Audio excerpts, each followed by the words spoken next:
Assalamualaikum warahmatullahi wabarakatuh. Perkenalkan, nama saya Titin Ayuna Fitri Stianingsih dari Prodi Teknik Informatika. Video ini dibuat untuk memenuhi tugas akhir dari mata kuliah Interpersonal Skill. Kesalahan umum dalam komunikasi. Beberapa kesalahan umum dalam komunikasi meliputi 1. Tidak mendengarkan dengan baik. Banyak orang cenderung lebih fokus pada apa yang ingin mereka katakan selanjutnya daripada mendengarkan lawan bicara, menginterupsi saat orang lain berbicara. Kedua, kurangnya klarifikasi. Tidak bertanya atau meminta penjelasan lebih lanjut bisa menyebabkan kesalahpahaman. Kurangnya kejelasan dan keterbukaan. Ketiga, komunikasi nonverbal negatif. Bahasa tubuh yang tidak mendukung bisa menyebabkan pesan yang disampaikan tidak efektif. Keempat, menghindari konflik. Tidak berani mengungkapkan pendapat atau perasaan demi menghindari konflik yang dapat menyebabkan masalah menjadi lebih besar di kemudian hari. Cara membangun komunikasi yang efektif. Pertama, dengarkan dengan aktif.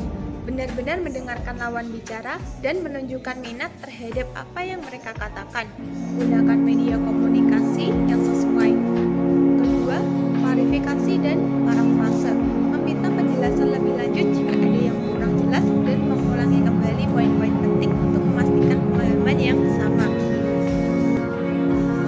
Gunakan bahasa yang jelas dan mudah dipahami. Ketiga, bahasa tubuh positif. Menggunakan bahasa tubuh yang menunjukkan perhatian dan ketertarikan, seperti kontak mata dan senyuman. Berkomunikasi dengan empati dan menghormati pendapat orang lain. Keempat, umpan balik konstruktif. Memberikan umpan balik yang membangun dan positif, serta siap menerima kritik dengan lapang dada. Pengertian dan proses negosiasi serta kendalanya. Negosiasi adalah proses komunikasi untuk mencapai kesepakatan yang saling menguntungkan antara dua pihak atau lebih. Cara melakukan negosiasi. Pertama, persiapan. Mengumpulkan informasi, menetapkan tujuan, dan memahami posisi lawan negosiasi. Kedua, komunikasi. Menyampaikan posisi dengan jelas dan mendengarkan lawan bicara.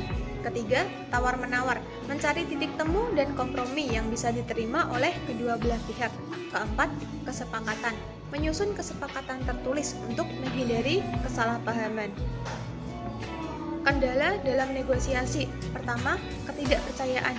Kedua, kurangnya informasi, tidak memiliki cukup informasi untuk membuat keputusan yang tepat. Ketiga, komunikasi yang buruk, kesulitan menyampaikan posisi dan memahami posisi lawan negosiasi. Keempat, konflik kepentingan, perbedaan kepentingan antara kedua belah pihak yang besar. Tips menjadi pendengar yang baik. Pertama, fokus pada pembicara, berikan perhatian penuh kepada lawan bicara. Kedua, tunjukkan minat, gunakan bahasa tubuh yang menunjukkan ketertarikan seperti mengangguk. Ketiga, jangan menyela, biarkan lawan bicara menyelesaikan ucapannya sebelum memberikan tanggapan. Keempat, berikan umpan balik, menanggapi dengan pertanyaan atau komentar yang relevan untuk menunjukkan bahwa Anda mendengarkan, menggunakan atau merangkum apa yang dikatakan untuk memastikan pemahaman. Manajemen waktu yang baik. Pertama, prioritaskan tugas. Buat daftar tugas berdasarkan prioritas dan fokus pada yang paling penting. Kedua, buat jadwal. Buat jadwal yang jelas dan patuhi waktu yang telah ditentukan untuk setiap tugas. Menggunakan alat bantu manajemen waktu seperti aplikasi. Keempat, menghindari penundaan. Mulailah tugas segera dan menghindari godaan untuk menunda-nunda. Hindari prokrastinasi dengan menentukan deadline yang realistis. Kelima, istirahat teratur. Ambil istirahat secara singkat teratur untuk menjaga energi dan konsentrasi. Mengatasi anggota kelompok yang tidak membantu. Pertama, pendekatan personal. Ajak bicara anggota tersebut secara pribadi untuk memahami alasan ketidakpastiannya. Cari tahu alasan ketidakaktifannya dan coba bantu jika memungkinkan. Kedua, berikan tugas spesifik. Tentukan tugas-tugas yang jelas dan sesuai dengan kemampuannya. Ketiga, laporkan kepada pengajar. Jika masalah berlanjut, bicarakan dengan pengajar atau pembimbing kelompok untuk mendapatkan solusi yang lebih lanjut. Mengatasi anggota kelompok yang mendominasi. Pertama, fasilitasi diskusi. Jadilah fasilitator yang mengarahkan diskusi agar semua anggota kelompok dapat berkontribusi. Ajak diskusi untuk menciptakan suasana yang adil. Kedua, tetapkan aturan. Buat aturan kelompok yang memastikan semua anggota memiliki kesempatan yang sama untuk menyampaikan pendapat. Ketiga, bicarakan dengan anggota tersebut. Ajak bicara secara pribadi dan jelaskan pentingnya mendengarkan pendapat semua anggota kelompok. Tips mengatasi rasa cemas. Pertama, pernapasan dalam. Lakukan pernapasan dalam untuk menenangkan pikiran dan tubuh. Fokus pada solusi daripada masalah. Berbagi cerita dengan orang terpercaya. Ketiga, mengalihkan perhatian dengan kegiatan positif seperti olahraga. Aktivitas fisik dapat membantu mengurangi stres dan kecemasan. Keempat, positive self-talk. Berbicara positif kepada diri sendiri dan menghindari pikiran negatif. Cara berkomunikasi untuk mengatasi konflik. Pertama, pendekatan empati.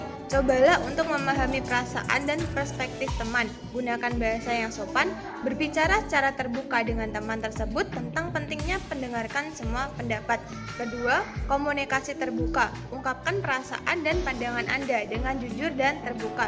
Dengarkan semua pihak sebelum mengambil keputusan. Ketiga, cari solusi bersama. Fokus pada mencari solusi yang saling menguntungkan daripada mencari kesalahan. Mengingatkan dosen tentang detail tugas. Pertama, email sopan.